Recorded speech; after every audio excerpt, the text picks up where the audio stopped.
Hello indie game fan! After a busy month of announcements and reviews in June, the second half of the year is where releases tend to kick into high gear, with an excellent slate of indie games coming out next month, so here are my top 10 picks to look forward to.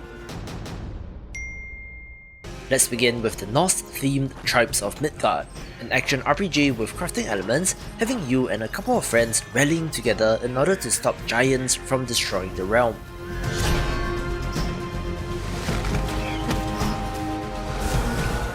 While it does look like Diablo on the surface, there's resource gathering, hunting, crafting and more, although all of that is in service of the action RPG bits.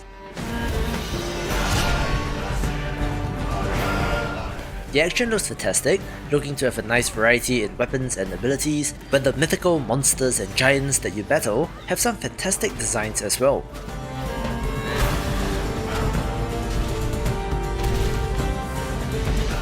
I'm concerned about the multiplayer focus, and if it will be any fun solo, but enjoy this narrated trailer coming up. The giants have come to Midgard, and you have been chosen by the gods to protect this realm. But your first task is to find some new clothes that aren't as drafty. Your tribe's journey starts in the wilderness. Hunt down pets, gather rare resources, and explore the untamed world. Once you've plundered all you can carry, return to your village and use those resources to forge Viking-worthy gear. You must protect the seed of Yggdrasil at all costs, or this world and everything in it will be destroyed forever. So take heed. The Heltings rise when the sun sets. Destroy these dark spirits before they destroy the seed. Each victorious knight makes way for a new day, to venture into new lands, build to greater heights, and face fiercer creatures. And with great risk comes great rewards.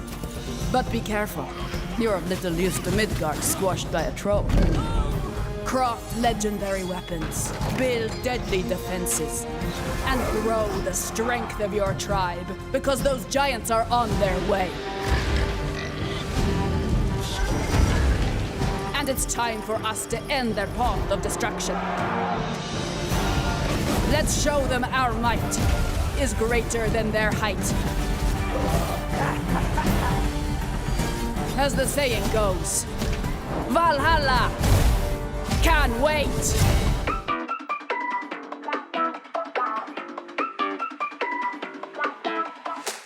Developer Dinosaur Polo Club has one of the best names, but more than that, their minimalist style is one of the sleekest in games, having made titles like Mini Metro, where the next game is Mini Motorways, having you designing traffic networks, looking chill but hectic at the same time.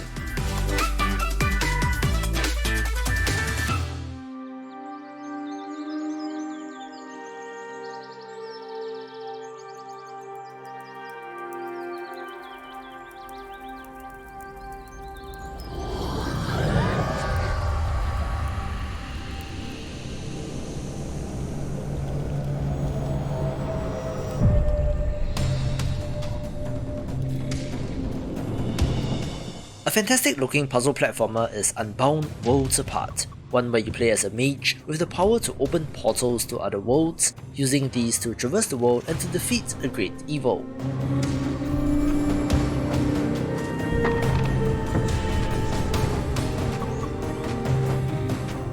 While games like Guacamelee have dimension shifting, there are a whopping 10 different portals here, granting abilities like super strength, gravity inversion and time manipulation, all to be used and combined in clever ways.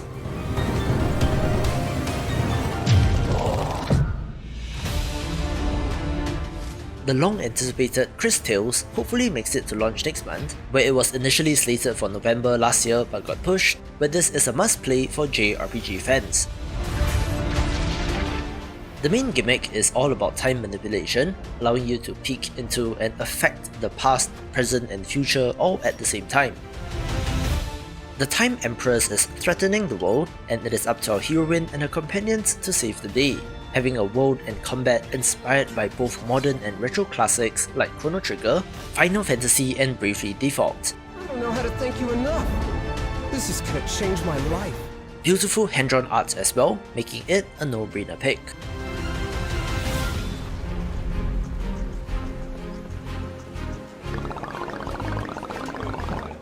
I just mentioned Black Skylands in my video covering the IGN Expo for E3, where this top-down open-world action crafting title is of interest. It has you piloting your own airship, exploring floating islands in the skies, where of course there are monsters and sky pirates in the way. The action looks sleek, with a variety of guns as well as a grappling hook, where the latter can even be used to pull enemies off the edge to face their cloudy doom.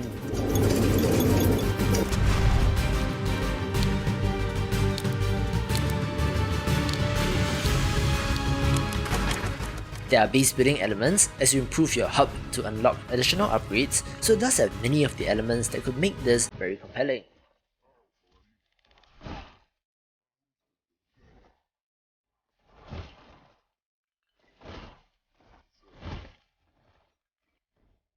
Due to the ambitious scope, it will be releasing in early access, which I know some of you are not a fan of, but I'll be keeping an eye on this.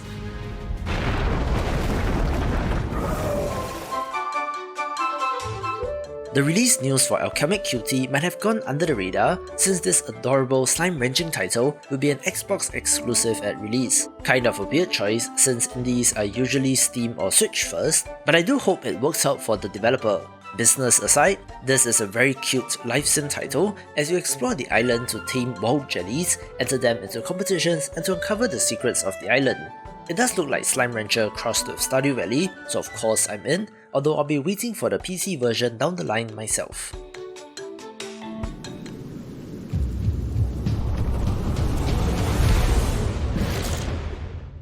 It's finally here.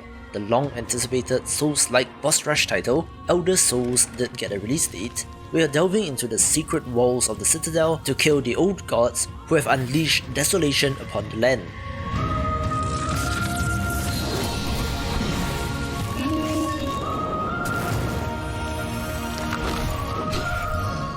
Love the pixel art and action, but they did put out an extensive story trailer, so enjoy and get hyped. In the beginning, there was dust, and from that dust, the moon was born. Eons of idleness passed, before suddenly it shattered. Great celestial chunks cascaded from the heavens unto earth. From one prodigious shard spawned humanity, and from another, the gods. For a great many years, balance endured, until a foul and malevolent deity intervened. Exil spread greed and distrust among his kin, compelling these calamitous beings to conquer man. Centuries of servitude passed, until finally, aided by a veiled ally, humanity revolted. The Great Crusade overthrew the old gods, imprisoning them within the sacred walls of the Citadel.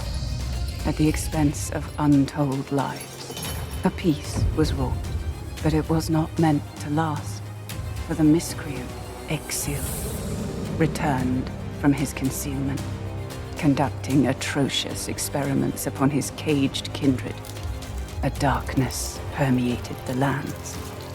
Rivers stagnated, crops failed, and the world of man began to fade. The great moon, witnessing all, wept a final shard. A shard of the purest obsidian. And thus, a glimmer of hope remains. To all indents entering Cluster 13, behave, or I'll have you fucking recycled. You have shown an aptitude for applying lethal solutions to conflicted situations. We wish to test your abilities by giving you a special assignment. Success, and you'll be given a chance at earning your freedom. One of the biggest indies of the month has to be The Ascent, an action RPG set in a cyberpunk world that simply looks fantastic.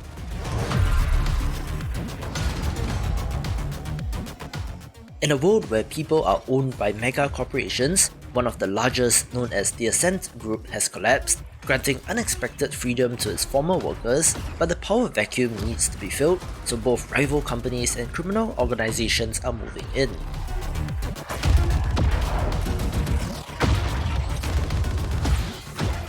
Obviously, it's more ranged than melee focused, so it's a little bit of a different feel from a Diablo, where it's not purely an action game as well, since you can choose to aim high or low, to take cover and to use destructible environments to your advantage. If you're craving for an awesome cyberpunk world to immerse yourself in, this may just be it.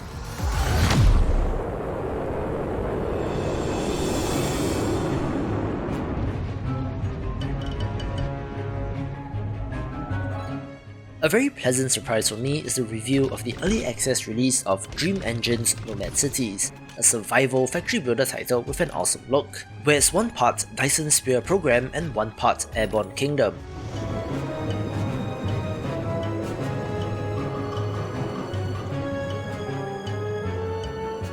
You're in control of a flying city, having to land, build your infrastructure, and to extract as much resources as you can before the enemies come, whereby there's tower defense and action elements as you try to hold out for as long as you can before eventually having to pull the plug, lift off and land in another area.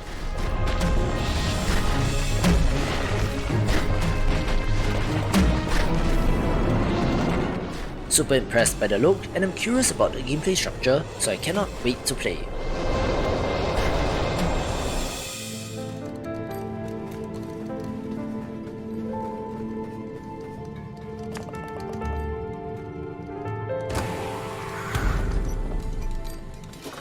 Death's Door had one of the shortest hype cycles, being revealed just a month or two ago, and is already releasing in July.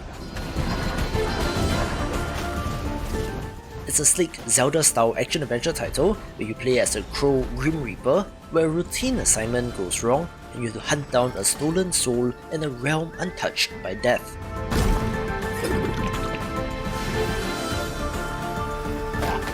While the reveal trailer was largely cinematic, this release date trailer shows off a lot more of the action, and I have to say, I'm very impressed.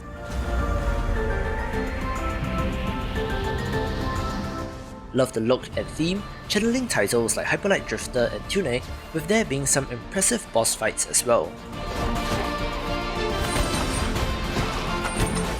It's all action all the time, so I do wonder what kind of progression there is, if any, but for looking this slick, it has my attention.